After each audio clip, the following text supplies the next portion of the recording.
Today, I want to talk about just this feeling of being isolated. Feeling like no one's out there to help you or help any one of us. And the reality is most of the time you are kind of alone, especially if you're working from home, you're working remote. I feel alone sometimes, but I'm fortunate that I have a big team that I really talk to every single day.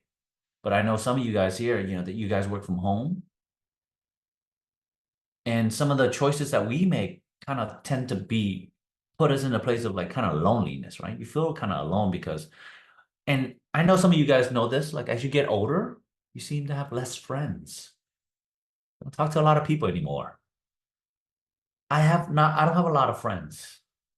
Not because I want more friends, it's just there's a lot of people I don't really want to care to talk to. I don't want to hang around them, right? You know what I'm talking about.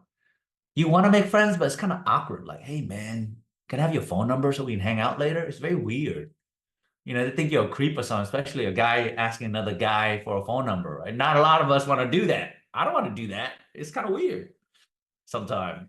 But I've gotten better at it. I'm like, hey man, we can do business together. Let me get your number. And usually that's okay. So there's always a reason. But hey, we might be have good, business together. So just let's share our contacts. Maybe we can do something together. But I didn't learn this when I was young. I grew up having to think that I had to do everything alone. I was new. I moved to America. I didn't speak any English. My parents didn't speak English either.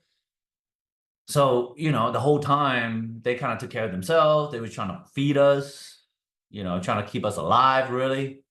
And we were trying to keep ourselves alive, and we had to take care of ourselves. Going to school was tough. I don't remember the first day I don't even remember the first year, to be honest. I just remember I was crying a lot, eventually having to figure all that out. I went to this elementary school called La Belle Elementary. I was from Baton Rouge, Louisiana, so that was kind of like a Creole Cajun name, I guess, where I live. And when you're young and you're a young kid, there was a lot of good times and a lot of bad times. I remember a lot more bad times than the good times. I remember struggling with you know, studying. I didn't know how to ask people to help me study. My parents was expecting me to make good grades at 8 or 9 years old. I didn't speak English very well. They didn't speak English either. So I didn't get good grades. They're like, what's wrong with you? Why don't you have good grades? I'm like, man, nobody's helping me. You're not helping me. You don't know how to read this either. How am I supposed to read this?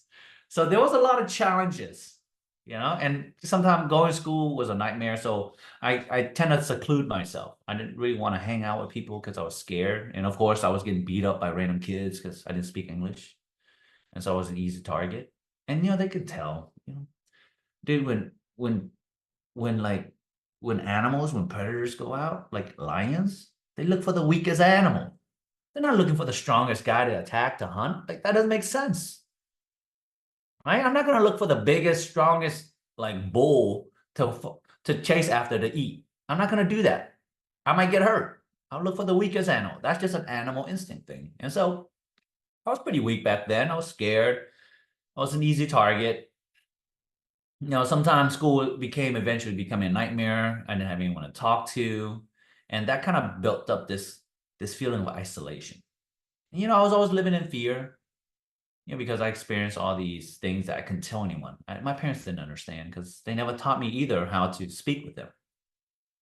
I remember, I remember this one. I think I told this story before, but I remember there was this one experience that, man, I was so upset. I mean, I was literally crying. I was probably like 9 years old or something like that. I don't know how old you need to be to go into sixth grade. Maybe no, maybe I was like 10 or 11 at the time.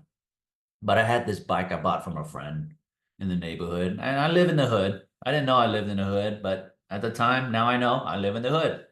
But back then, you just lived there, so it was your home. It was better than the dirt and ground I was living in. I mean, Vietnam wasn't that bad, but it was better than Vietnam because there was AC, there was food, there was shelter, there was comfort, there was a car we could drive in Vietnam. You walk everywhere. You have to go into the rice paddies, picking up rice, dealing with bugs and mosquitoes all the time. It sucked, but this wasn't as bad. So, I remember I was riding down the street on this bike that I bought it from a friend for $10. It didn't look that bad. It was beat up, but it wasn't that bad. And I just went down to this. I rode down this wrong street. I was riding around my neighborhood, and I rode down the street called Lorna Avenue. And as I'm riding down the street, I notice a bunch of older kids walking towards me, and next thing I get hit in the face, I get punched, I fell to the ground, a bunch of other stuff happens. You're a kid and you get a bunch of kid around you that didn't have anything else better to do but to pick on other kids. That's what happened. I was on the ground, getting kicked and punched. And as I'm laying there crying and I could hear them yelling at me, I'm not sure why they were yelling at me. I was pretty confused. And then eventually the beating stopped. I got up, rode my bike back home. I guess the good thing out of this whole situation was I didn't lose my bike. So they didn't steal my bike either. So at least I had something to ride home with. I remember that. And so when I got home, I just kind of sat there and cried alone because nobody was home. My parents were gone. My siblings, my older sister was dealing with home issues. You know what? Sometimes you think that your problems were bad, but then when you have empathy for someone else, like my older sister, she had the same experience as me. She was older than me by 4 years. So that means she was like already in elementary school and she had to learn how to speak English herself. And I didn't tell anyone. So she didn't tell anyone either of her struggle. Why? Because my parents didn't really teach us anything about communication because this is an Asian parent thing. Or maybe I think this is in general, most parents don't know how to communicate very well. And so we all struggle, right? And eventually I came to the conclusion, I stopped crying. I came to the conclusion that I had to take care of myself. I was insecure still, I was fearful, but I knew I had to just figure it out on my own. And it kind of led me to, intentionally get into fights as I got older, took a lot of risks, got involved with bad friends, and, went on my way to prove my worth. And I think some of us know what I'm talking about here. It's like you do things to, be liked, to be wanted, to be accepted. And that all comes from, that insecurities that you have. And, I'm gonna be honest, like if I had continued on that path, that probably would have destroyed my life. I would have probably went into like drugs or something. Because that's what a lot of the kids that I knew that grew up end up going, either going to jail, dealing drugs, or just, screwing up their life. And I look back and I realized, luckily I had some good friends. God blessed me with some good friends. My mom prayed a lot, so maybe that kind of gave me some good guidance through some of these friends. I had a friend that introduced me to personal development when I was like 16, 17. I have a friend that were into sports, so it got me to play soccer. That really took me out of the bad environment, meaning like it pulled me away from, going and be hanging out on the streets and now in the soccer field. And then I had friends that were just all focused on school, and so I wanted to be better at school. And having them really help me move on a better path. But I'm always constantly being reminded like how important it is to not isolate. Why? Because I was isolated before. I felt alone and lonely before. And I don't want, I don't wish my past to change, obviously. I don't wish my past to change, but for me to just grow to be better. So why am I sharing this? It's because I want to talk about the isolation and loneliness. It's real. It's a barrier to prevent you from being successful. If you want to be successful, you got to start reaching out. You got to start engaging. And the most successful people found the right partners and have the right people around them to help them and lift them up, to guide them to succeed. Now, if you think that everybody did it themselves, you're wrong. Some of the biggest companies, for example, Bill Gates of Microsoft, you never hear them talk about Paul Allen very often, but he was there. He's the other guy. Steve Jobs had another guy, Steve Wozniak of Apple. Everybody heard of Netflix and Reed Hastings, if you read about it, but nobody talks about the other guy, which is Mark Randolph. He's the co-founder. We talk about Phil Knight and Nike. Bill Bowerman was the side guy behind him, his right-hand man. And then we heard of Larry Page, but we rarely hear about Sergey of Google. So there's a lot of people who have support. Amazon, Jeff Bezos, he did it with his wife. His wife was one of his first employees. Man, you got to get your support somewhere. I'm going to be honest. You got to get your support somewhere. Everybody think that you're doing it alone, like all these people who are successful. Like isolation is real for both men and women. And so if you believe that putting your head down, doing it alone is going to get you to succeed. I don't think so. No way. Yes, it's true that you will have friends that are bad and that will distract you and keep you away from doing what you need to do. That's true. That's the reality. There are some people that just want to party all the time. They don't want to do anything and they just YOLOing their life into a wall. If you guys don't know what YOLOing is, like, you only live once. I get that. You only live once to make an impact, or you only live once to screw up your life. So pick one.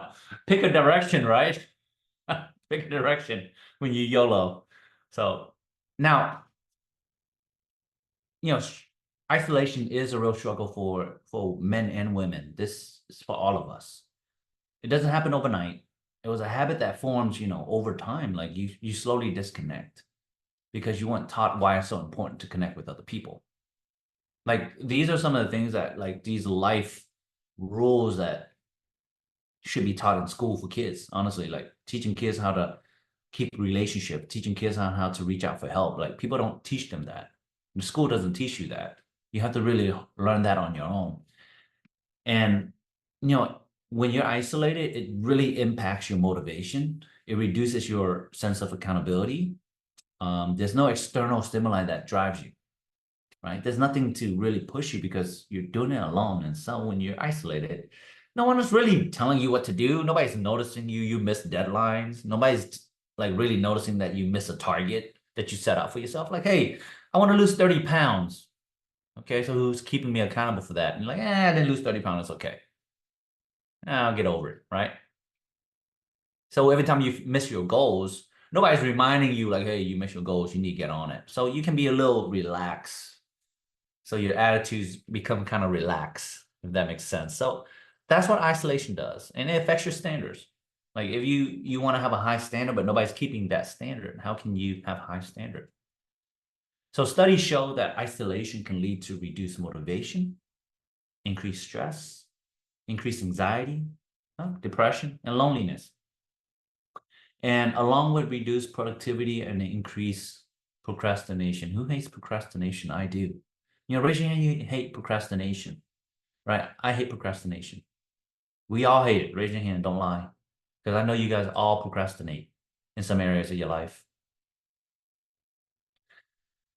And we need someone to help us from being to help us stop procrastinating, because they're the reminder, right?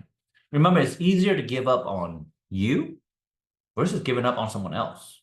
It's easier. It's so much easier. And what I mean by that is that someone else is someone you have a relationship with. Just think about God for a minute. Like, and if you have a relationship with God, you tend to have a higher moral standard. I'm not telling you go out and start going to church if you never started going to church before in your life. I think you should. But if you have a relationship with someone, like if you have a relationship with a really good friend that you're close with, that you respect and you honor and you value, or if you respect a mentor, you respect a team member, you respect a leader in your life, and you honor them, you will value what they say, and you will keep a standard that they expect from you. Same thing with God. If you really care about God, you believe in God, this is not a message about God, but I'm just saying, like, have some form of faith and belief in your life, because that's the only thing. And you know what? That's a conversation I had when I was at that pool party. The dad. Okay, let me tell you. Let me tell you about this dad. Okay, man, this dude lived in a $4 million house. Him and his wife. There's 4 kids. This place got like 7 bedrooms, 7 baths. I'm like, why you got such a big house? He's like, I don't know, man. My wife wanted to build it, so I was like, okay, cool. You could do so much more with your money, but he was like, that's what my wife wanted at the time. And as I'm driving up, this thing is like massive. It's like a Mediterranean style and house. And he's been in this real estate business for 18 years. Like, to be successful, you have to stick to things for 18 years. He's been doing it since he was in his 20s, flipping houses, building houses, now renting houses. So he's always pivoting. Things are hard. It's tough. I've been in the real estate business and it's tough. It's not easy, but he's been doing it for 18 years. And he talks about a lot of people miss the fact that when you don't have faith, you don't have a God in your life, you can't overcome that unknown future because there's no faith. How can you have faith in a business if you don't know what faith really is because you're not believing anything? So he's like, faith is really important for me, man. That's why I pray every day with my kids because I want them to have faith and have character. So that's another conversation. The guy's doing well, you know, and that's the thing that I got from him. He was like, man, he's praying every day. I'm like, hey, man, I need to start doing that too. Not because I want to make more money. Don't pray for more money. That's the wrong way to do it. So don't do that. Don't pray. Don't pray to get right. Don't pray to get. That's not how it works. Pray to be better. Pray to be smarter. Pray to have more wisdom. Pray to make the right decisions. Teach your kids how to have faith. Because no matter what happened in the future, like you can't tell what's going to happen tomorrow. Honestly, I can't tell you if tomorrow I'll be here again, right? I could get into a car accident. I'll be gone and maybe like, dude, thank God I live my life with meaning and purpose and I try my best. So ask yourself that. Like, do you have faith? Right? That's important. Why is it important when you trust in someone, when you have a relationship with someone? It's so that you're accountable to them. You have that moral value, you have moral compass, you have a standard that you're living by. So, and this is about, I'm bringing back to about isolation. You can't do this alone. And so here's some data that a lot of big, there's some researchers out there, you can look it up, the Gallup polls state that, in 2020, they found that 41% of employees reported feeling less motivated while working from home due to isolation. Just a lack of direct interaction with their teammates, their coworkers, they feel less motivated. American Psychological Association did a survey in 2021, said 46 of the people who responded to the report, the prolonged isolation really had a negative impact on their mental health and their motivational level. Harvard Business Review did an article about isolation, and they're pretty much focusing on remote work, right? It led to less productivity, less motivation, and just a lack of social interaction and feedback can make it challenging for someone to, stay engaged with their work. So a lot of the reason why you guys are struggling is because like struggling to take the next step. I'm gonna be honest, not everybody's like me. Not everybody is like some of you guys who can just put your head down and do the work without, being distracted, without feeling lost. Like, why am I doing this? And when the first week might be good, but then three months in, you're like, man, I'm struggling, right? I'm struggling to do this consistently. Well, that's because you're isolated. You feel like you're doing it alone. And so there's no one to share the same struggle with you. And today is just a reminder. You don't need to be told. You only need to be told once, but you need to be reminded constantly. We're like children. I'm gonna be honest. I'm still like a child sometimes too. Sometimes I got immature things. I make immature decision. And a child makes impulsive decision. That's really what a child is. Impulsive decision. Like, I don't want to do this anymore. I'm going to do something else. I'm going to go relax and chill. And I want to do what I want. I want to go eat ice cream because, I like ice cream. So right now I'm feeling like ice cream. So I'm just going to eat ice cream. Very bad for your health if you do that. Because then you start making impulsive bad decisions. And so when you don't have somebody next to you, be like, hey, I don't think you should do that. And so when you're doing it alone, you continue to keep yourself secluded. So now you become insecure because you're not making progress. And then that leads to you continue to isolate yourself because you feel bad for not. Now, when you tell somebody that you've been working with, like, hey, I've been kind of pushed, I've been kind of backed up, makes you want to seclude yourself even more. You want to hide things. You want to keep it to yourself even more. This is real because a lot of us all wants to have this remote work lifestyle, right? I work remote. I've been doing this for a very long time. So I kind of figure out how to, I guess, deal with the like the times where I'm working for like 3-4 hours of not talking to anybody. I learned how to figure that out. Some people are better at it than I am. And some of you might be better than I am. But working for yourself is great. Remote work is great, but you have to be aware that you need to find a group of people that has a strong mindset. You got to have a strong supportive network that can help you be accountable. So let's talk about what do we need to do. Some of the things that we probably need to do, right? Like for example, when you're afraid of asking questions, a lot of us are afraid of asking questions because we feel like we sound stupid. We feel insecure. We feel dumb for asking a question. And you know what? This question might have been asked already. And then we decide to ask it again. And you're like, oh my God, I feel so dumb for this. And that's why you don't want to say it. You're like, man, I don't want to look bad. But I'm pretty sure if it was a life and death situation, you'll probably ask the question, So just think about it like this. Is this a life and death situation? Yes, it is. Every single question is a life and death question, okay? So that you get into the habit of reaching out and asking the question. So to me, I think it's important that we continue to not isolate ourselves in the community because I know some people don't want to reach out in our community. I know Discord can be overwhelming. All that notification, all that dings, all that. Man, I turn that notification off. I'm gonna be honest. I check Discord once a day. That's all I do. Check once a day, and the only thing I check sometime is probably the daily journal. That's all I check. But what's important is that you have to reach out to people. Reach out, just DM people, just say hello. Just like, hey, I have a question. Be open to asking questions to each other. You don't want to be the only person that's been sitting there by yourself and then looking back, you're like, I didn't do anything. I invested my money, my time, and I didn't do anything. Don't be that person. Don't just show up on Monday and then leave with nothing, with no action. So here's a reminder. All right. Number one, reach out to someone today. Ask for your help. Ask for help. Your friend, people in the Discord, in this community, your business, finance, anything. There's always something to ask for help. Get used to doing that. Reach out to someone today about something. Min is here. Susan, CSM, we have head coaches. I'm here as well. Just reach out for advice. Like, hey, I have this question.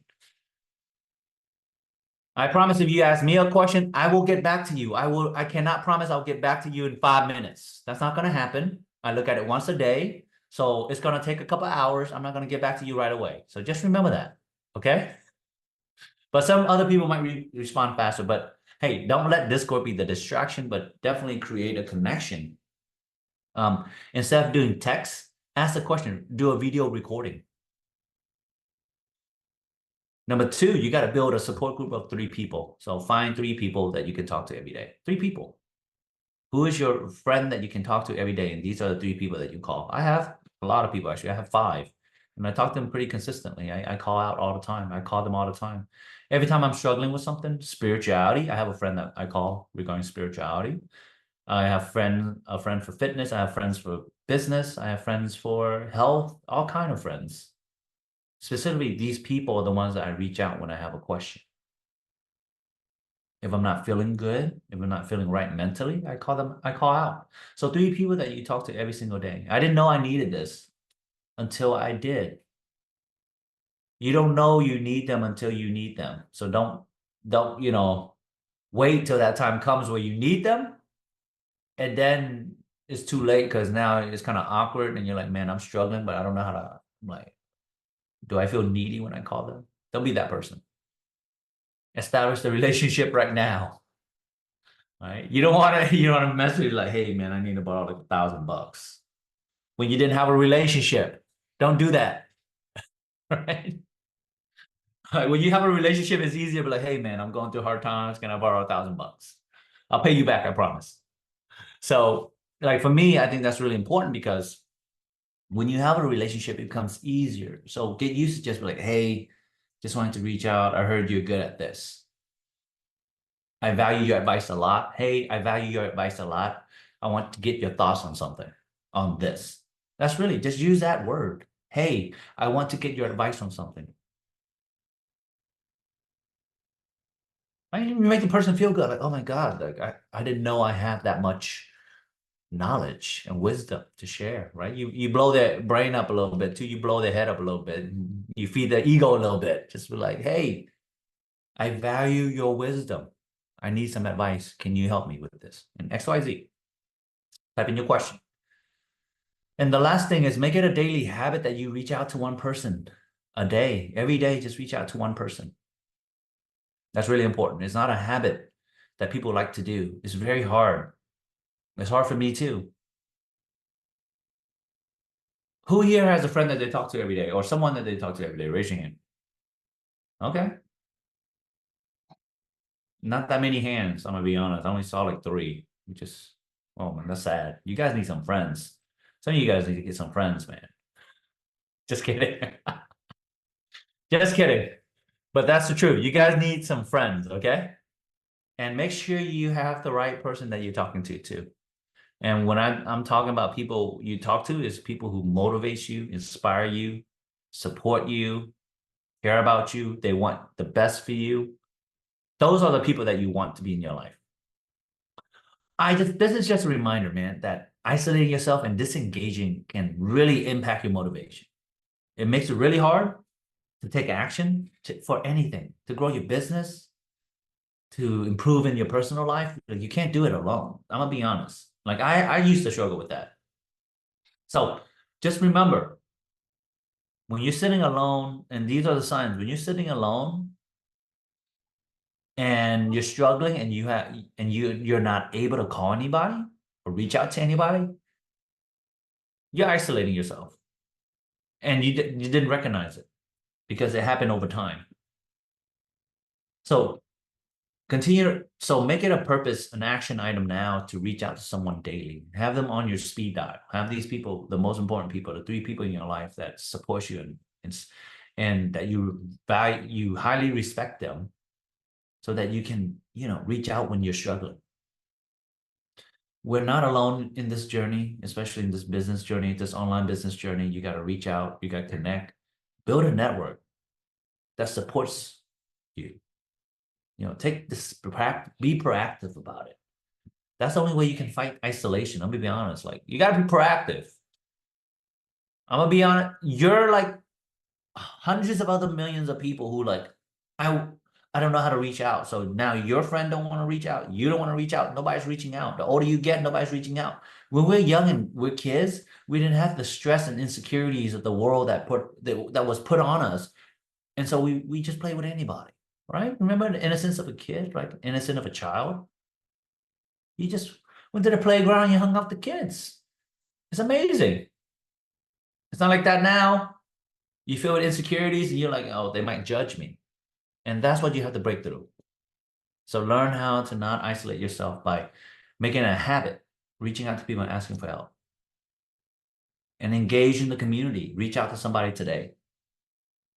And support each other. Let's support each other so that we can have this incredible entrepreneur journey together, because doing it alone is going to be very hard. And I don't want you guys to make it harder, right? Don't make it harder when you don't have to. Make it easier for yourself by reaching out for help and engage. This is just a reminder. Okay. All right. I just want to share that with you guys.